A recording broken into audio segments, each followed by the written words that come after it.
Hello, welcome to my channel. Today I'm sharing with you the different functions of the conscious mind and the subconscious mind.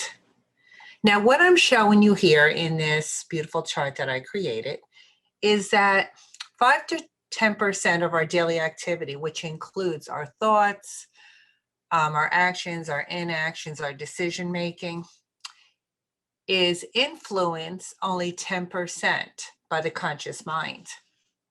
The rest of those actions and inactions, thoughts, decision makings are actually influenced by what's going on in the subconscious mind.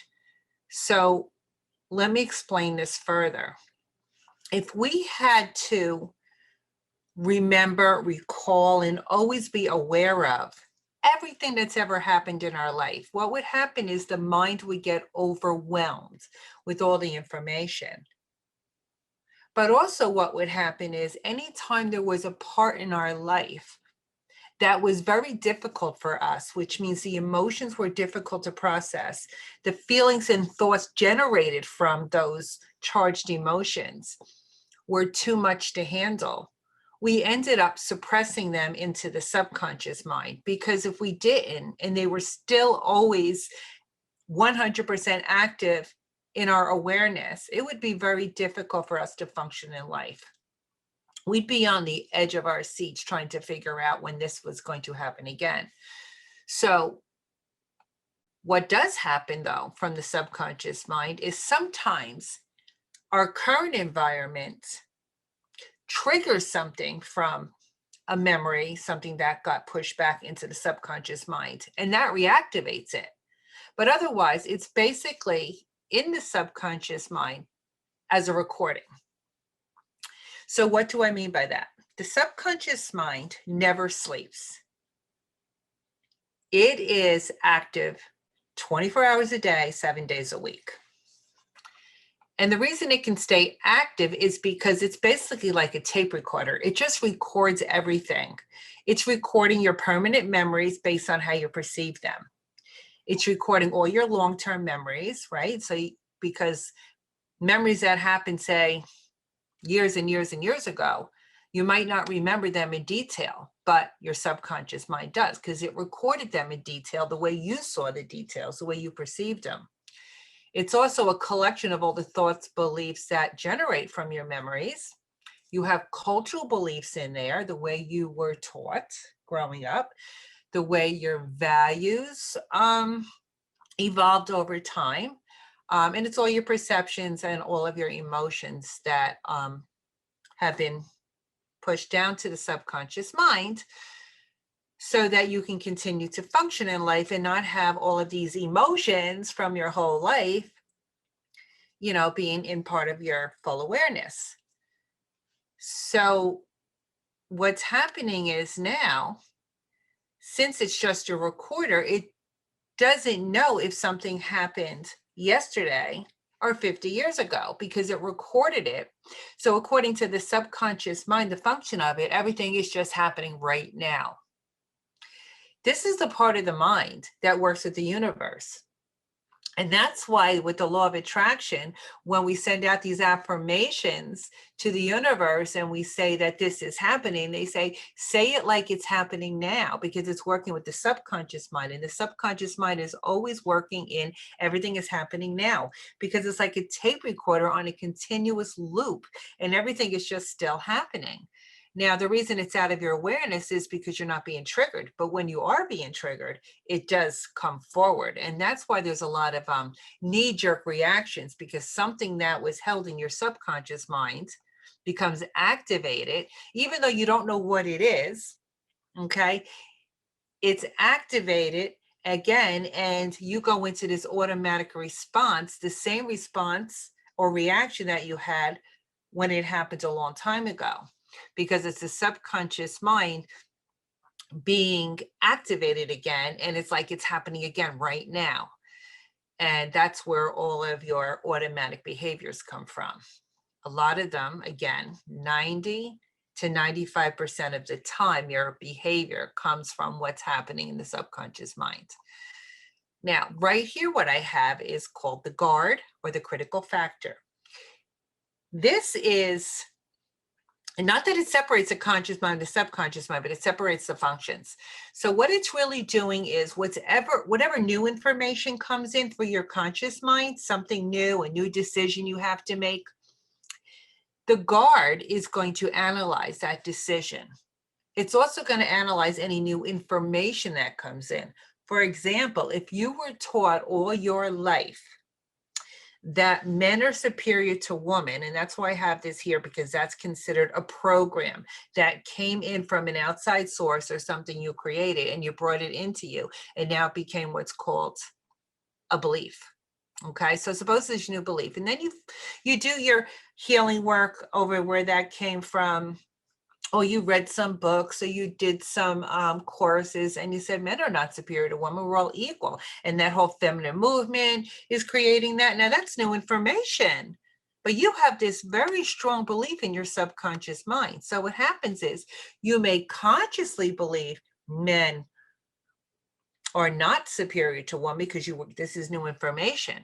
But the critical guard says that's not true, because you have a stronger belief in your subconscious mind that was programmed over years and years and years of believing this.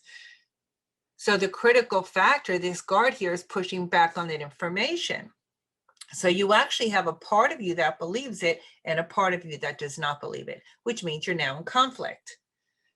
So in order to allow new information to come in, this critical factor would have to be relaxed. So when you go into a meditation, or you go into self-hypnosis, or you're working with somebody who can bring your mind into a relaxed alpha type of consciousness, which means a more relaxed state, what happens is this critical guard here, this critical factor, relaxes.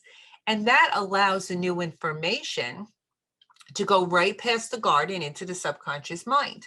Now, it doesn't always change it instantly, because these programs are very strong. Okay, remember that these have been here for a long time, and it's really just a tape recorder. So what you want to do is go into that, relax the guard enough times to let the information come into the subconscious mind, to the point where the subconscious mind starts to allow this old belief system to fade away and allows the new information to take over. So it does work a lot faster than just doing affirmations on a conscious level where the critical guard is there, because remember, the guard is pushing back on those affirmations. And when the guard is relaxed, those affirmations and those new thought forms and those new belief systems, they get past the guard. It definitely works a whole lot faster when you're in a deeper state of consciousness and the guard is relaxed, because you don't have anything pushing back on this new information.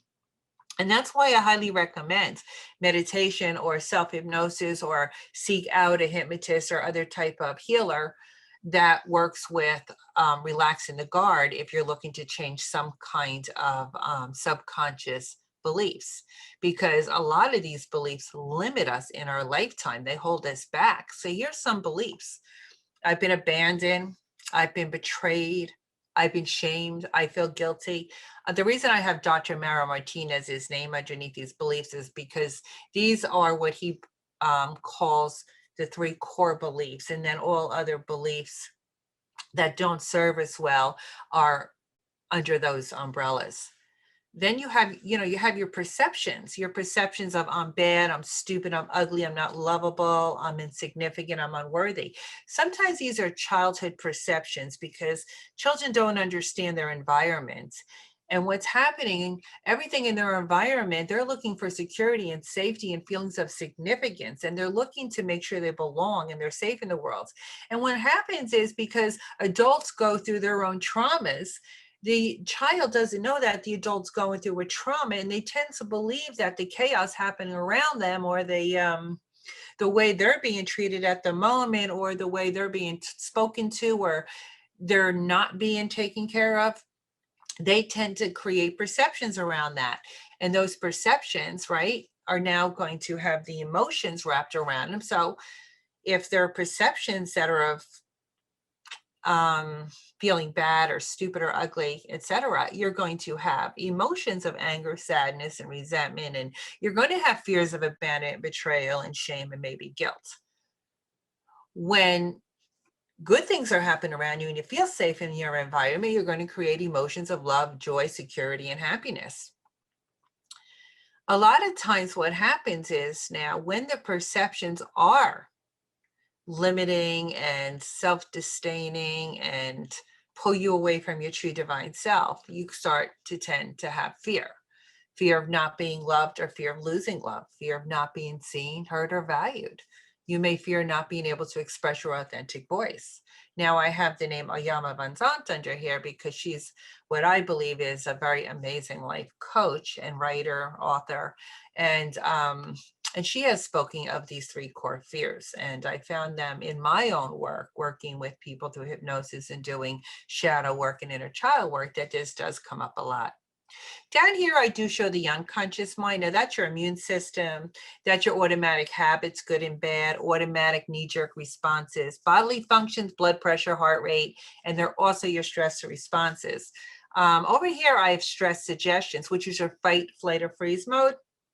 So whenever you do suffer any kind of trauma, especially in childhood, your automatic primary brain is either going to have you fight back to protect yourself. You may flee to protect yourself, or you just may freeze and shut down in the moment. And that's the only way you know how to protect yourself, because you can't get out of the situation.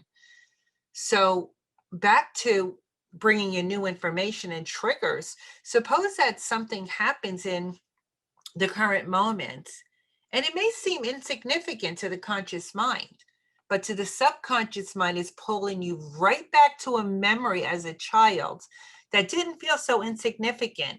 And at that moment, you needed to just shut down because you didn't know what else to do.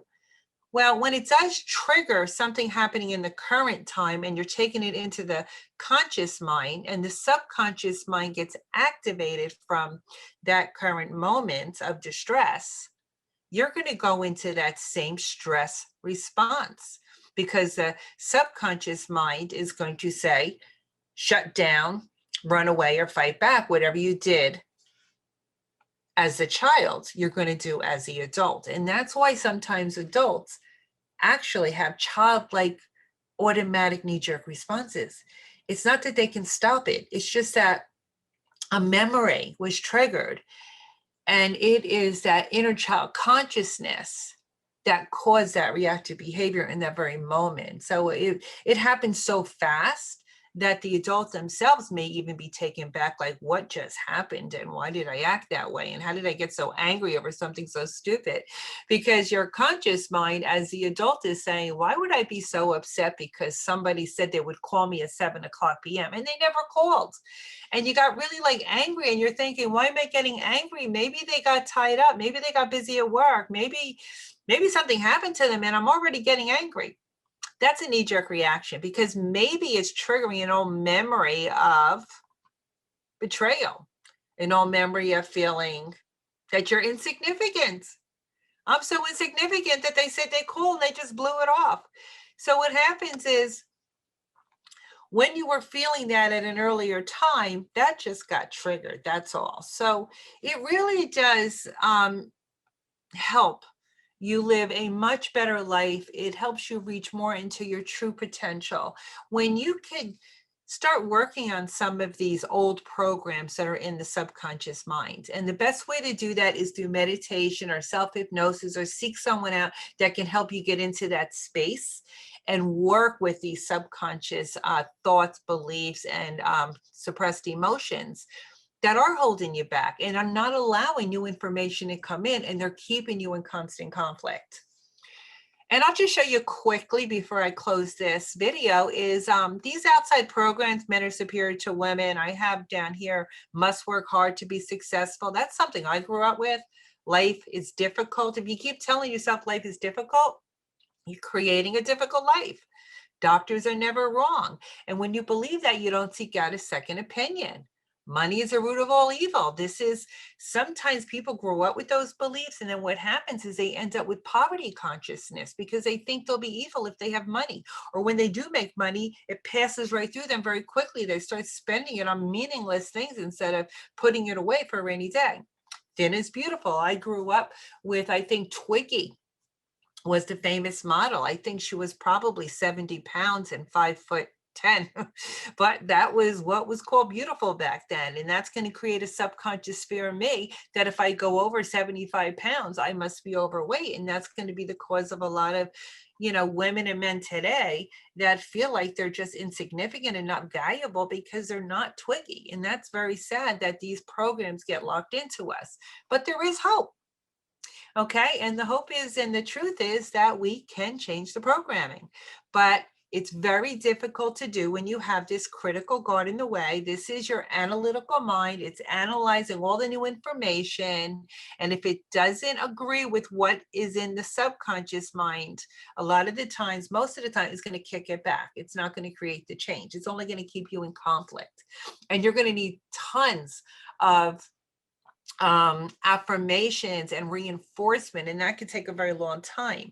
But when you get this guard basically asleep, relaxed, calm, and peaceful, you're sneaking right by the guard, you're getting into the subconscious mind, and you start working on changing those beliefs by changing your perceptions, which is going to help you heal the low level emotions and bring you back more up to love, joy, and happiness, and giving you back the truth of who you are, that you are unlimited, you have great potential, and that you can heal.